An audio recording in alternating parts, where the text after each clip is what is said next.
Tá, para a gente terminar então, nossa última coisa, a gente vai voltar a falar do Fibonacci, que é um problema clássico. A gente começou a falar de programação dinâmica com ele, e nós vamos ter aqui a ajuda do Enzo Zero, certo?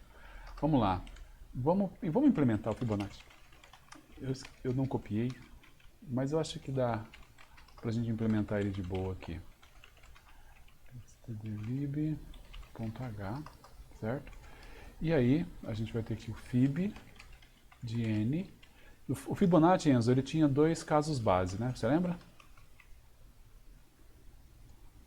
Sim, era se o n fosse 1 ou 0, né? Sim, então se o n for 0, ou vamos fazer assim. Vamos fazer assim? Não, não vamos fazer assim não. Se o n for 0, ele dá um return 0. Se o n for. Se não. Se o n for 1.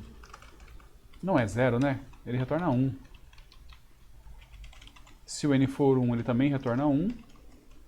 Se não, ele retorna o Fibonacci de n menos 1 mais o Fibonacci de n menos 2. Certo? É isso daqui. Aí, bem, a gente vai fazer um main aqui, mas a gente nem precisa, porque com a fé nas estrelas a gente sabe que esse cara aqui muito provavelmente não está errado, né?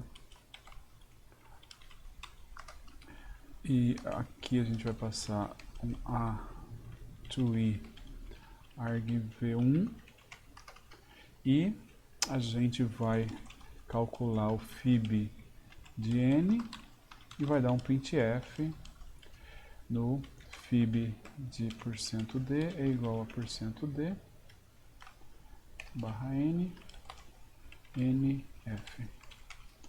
Ok? gcc menos o fib fibc. E errei? Por quê? Ah, olha, achando que eu estou programando em Python ou em Ruby. Tem que dar o tipo do cara lá, beleza? Agora a gente vai chamar um fib com 5, tá? 8, vamos chamar o fib 10, 89, e eu acho que era o fib 40 que ele já não calculava, né? Ah, calculou ainda, fib 40 Acho que era um deu... pouco maior, não sei se era 50 ou 45, algo assim. 45, eu acho que 45 ele estoura. Não, calcula, mas estoura. Demora bastante, calcula, mas estoura. E aí o que a gente fez? A gente calculou o Fibonacci. Ah lá, tá lá. Demorou um pouquinho, mas calculou. Fibonacci, o Fibonacci da posição 40 é esse carinha aqui, tá? Como é que a gente faz? A gente poderia usar memorização para resolver o problema do Fibonacci, certo?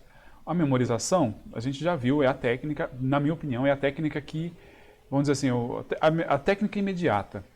Olhou o problema, é programação dinâmica, porque eu tenho a formulação recursiva, eu tenho a subposição das soluções, então bola para frente, tá?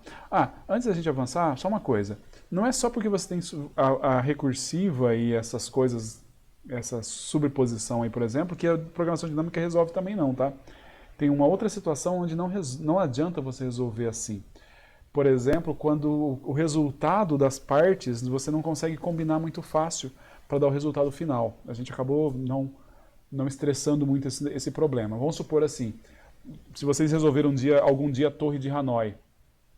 A Torre de Hanoi ela também tem o lance das coisas recursivas lá. Só que cada subproblema da Torre de Hanoi é enorme a solução. A quantidade, os passos que eu vou ter que dar ele é muito grande também. Então, a solução é da mesma forma, mas você teria que ter um cache absurdamente grande para guardar não as dimensões do cache seriam pequenas, mas o que você coloca em cada posição do cache seria algo muito grande, então acaba não compensando. Tá? Só para dizer que eu não falei sobre isso.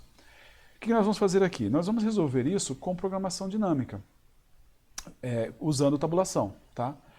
O que a gente vai fazer? Vamos criar uma tabela.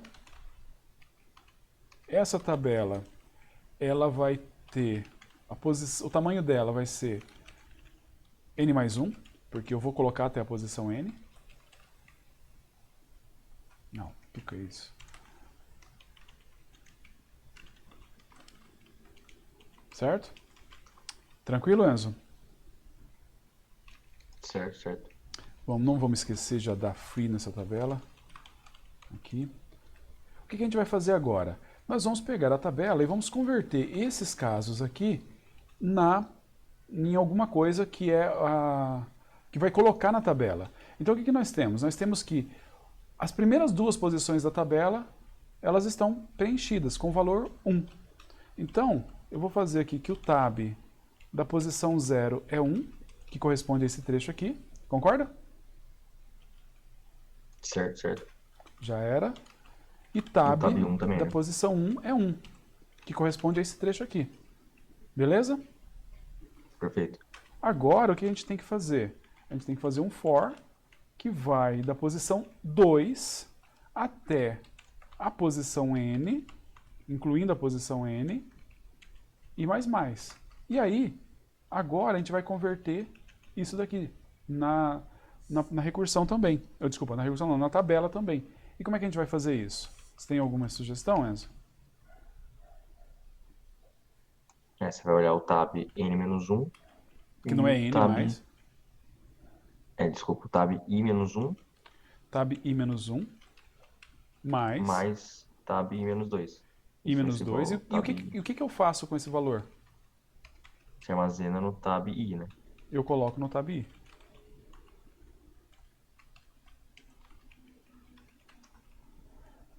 Aí, eu vou pegar o resultado e o resultado está no tab da posição n.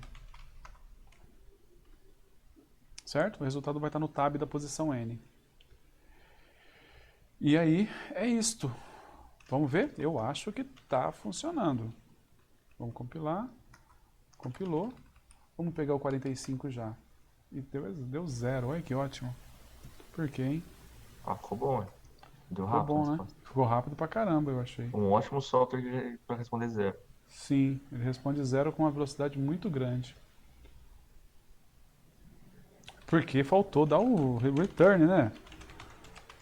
Meu Deus. Meu Deus do céu, meu Deus do céu. Tá lá. Respondeu, tá aqui, bateu, certo? E muito rápido, tá bom? Nesse caso, você há de convir que a solução por tabela com tabulação ficou mais direta, né? Sim. Ficou mais óbvia, na verdade. Que você tem aqui os valores iniciais da tabela e daí você preenche os demais e tal. Não existe muito uma regra de quando vai ser uma coisa ou outra. Repetindo, quando você usa memorização é uma técnica mais geral. Você consegue aplicar memorização praticamente, você fez a solução recursiva, resolveu com a solução recursiva, você vai conseguir usar a memorização direto, usando aquele truquezinho do cache que a gente viu. A tabulação, às vezes sim, às vezes não, tá? A única coisa que a gente vai fazer a mais aqui, que daí é uma coisa que fica também interessante, que é o seguinte. Se você for olhar bem, esse cálculo todo aqui, ele não precisa... Depois que eu passei, vamos lá, vamos imaginar que eu vou usar o 45. Então eu pego o 0 e o 1, para calcular o 2 eu uso o 0 e o 1. Para calcular o 3, eu uso o 1 e o 2, eu não uso mais o 0. Certo? Para calcular o 4, eu uso o 2 e o 3, eu não uso mais o 1. Para calcular o 11, eu uso o 10 e o 9, eu não uso os outros anteriores. Percebe? Sim, sim. Então, o que acontece? Acontece que a gente, na verdade, a gente só precisa dos 3 últimos valores da ponta da tabela, tá? Então a gente vai fazer 2 transformações aqui. A primeira transformação é o seguinte, em vez de a gente usar uma tabela de tamanho n mais 1, a gente vai usar uma tabela de tamanho 3. Isso aqui não é a solução final ainda, a gente vai usar uma tabela de tamanho 3. Então eu tenho posição 0, 1 e 2. E aqui o que eu vou fazer? Eu vou colocar na posição 2, eu vou colocar o cara que está na posição 1 e mais o cara que está na posição 0. Certo? O cara que está na posição 2 é o cara que está na posição 1, mais o cara que está na posição 0. Qual que é o problema que a gente tem de fazer as coisas desse jeito aqui? Você não tem muito onde armazenar, né? Exatamente, exatamente. E agora, quando eu for ficar fazendo isso daqui, ele vai sempre ficar pegando o cara da posição, esses dois aqui, ó. E vai dar sempre 2. Se eu pegar esse daqui, o resultado vai dar 2. Tem que criar um caso base? Na verdade, não é nem isso, cara. Isso aqui é mais... 2 não, deu 0. De novo. Por quê? Ah, não, porque tá na posição N. Vou pegar da posição 2 aqui, ó. Você vai ver que ele vai dar 2 a resposta. Deu 2. Você sabe o que está acontecendo? Está acontecendo É o que seguinte. depois você tem que copiar esse 2, o 2 e o 1 no 0 e 1, né? Você tem que arrastar eles para Exatamente, trás, né? exatamente isso que eu tenho que fazer. Eu tenho que fazer o tab da posição 0, receber o tab da posição 1. E o tab da posição 1 recebe o tab da posição 2. Certo?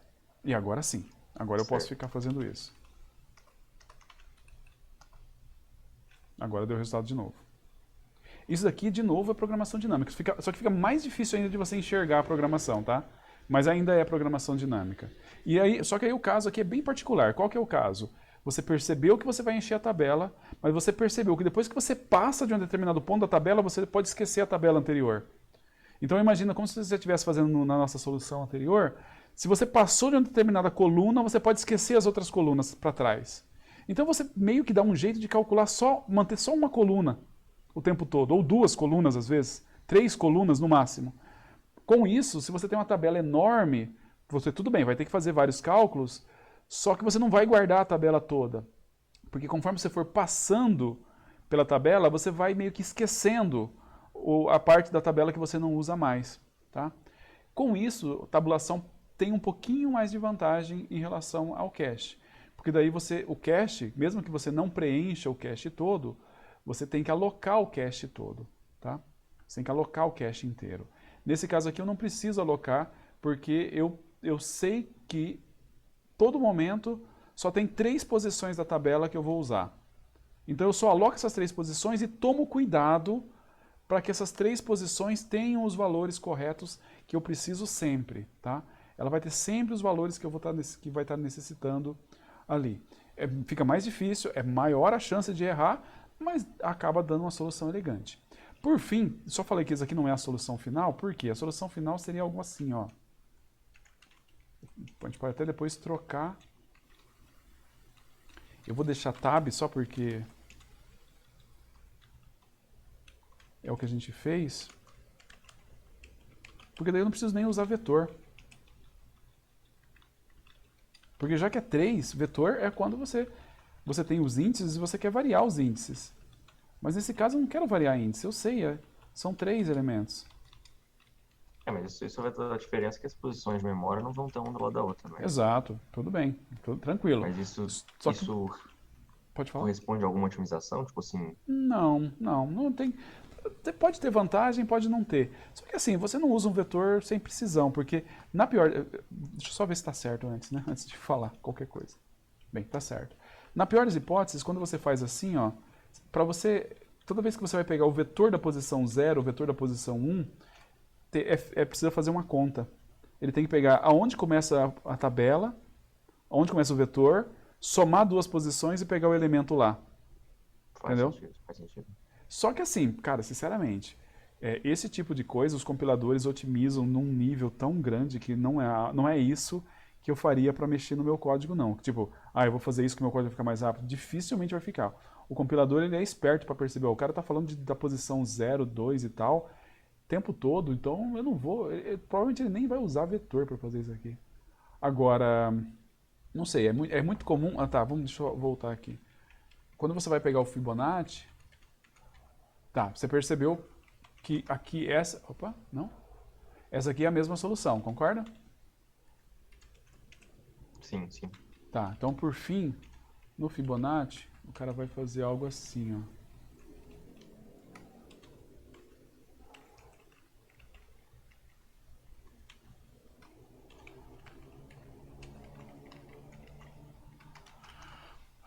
E aí não tem esse tab aqui. E aí não tem esse res também. Então provavelmente se você viu o Fibonacci no ICC1, a solução que esperava que você fizesse em CC1 era algo parecido com isso, tá? A única coisa que eu tenho que fazer aqui antes é é testar se o n é menor que 2 e tal, para você não cair na besteira aqui do que você vai fazer. Ah, se bem que você pode fazer assim que ele vai funcionar também. Se você colocar o F1 aqui, ele inicializa, então mesmo se ele não entrar aqui, ele já vai ter um valor correto, que é o valor 1 para as posições 0 e 1, tá? Então, provavelmente se você viu o Fibonacci no começo, em CC1, essa é a versão do Fibonacci que você viu. E aí, um longo caminho para a gente falar, isso aqui ainda é programação dinâmica, mas aí tá bem escondido, concorda? Sim. Essa aí, então, seria a melhor solução, professor? Essa é a melhor Do problema? solução. Se você não passou em CC1 ainda, e você tem que Foi por fazer, isso. tá fazendo DP de CC1, Eu não estaria aqui, né? Pra pensar. não, você quebrou o pé, né? Quebrou o pré de CC1 e tá fazendo em Ah, CC2 quebrando o pré de CC1, entendeu? entendi. Se você quebrou o pré de CC1, tá fazendo CC2 agora, e se o professor pedir para você calcular Fibonacci, esse aqui é a solução para o Fibonacci, tá? Tudo bem, moçada? Professor, mas no caso, tipo, essa é realmente a melhor maneira de calcular o número de Fibonacci? Ela é. Caramba. Mas aquela fórmula 1 sobre raiz de 5 e tal, ela é mais custosa por causa dos raiz de 5? Ela tem dois problemas. Ela, primeiro, que você vai usar raiz quadrada, float, para fazer um cálculo. E sempre que você vai fazer contas com float, você paga um preço muito alto. E segundo, tem os lances dos arredondamentos. Então você vai dar uns Fibonacci lá que provavelmente não é certo, por conta do arredondamento que é feito na hora que você calcula a raiz quadrada, multiplica e tal, entendeu? E isso aqui vai te dar o resultado exato. Então essa daqui ainda acaba sendo. Ela deve ganhar daquela lá para os valores pequenos de N, pequenos assim, até 45, eu acho que esse aqui ganharia daquele lá ainda. E para os valores grandes, tem um grande risco daquilo lá começar a dar erro, dar valores que não batem. Pode crer, faz sentido. Beleza?